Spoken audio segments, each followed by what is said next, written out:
installation of LED display board in MOD, AMC Center and College.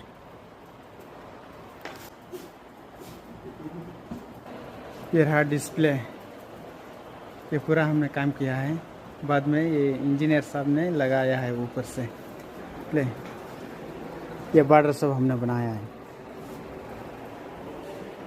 सकते हैं videos देख सकते हैं इसके अंदर।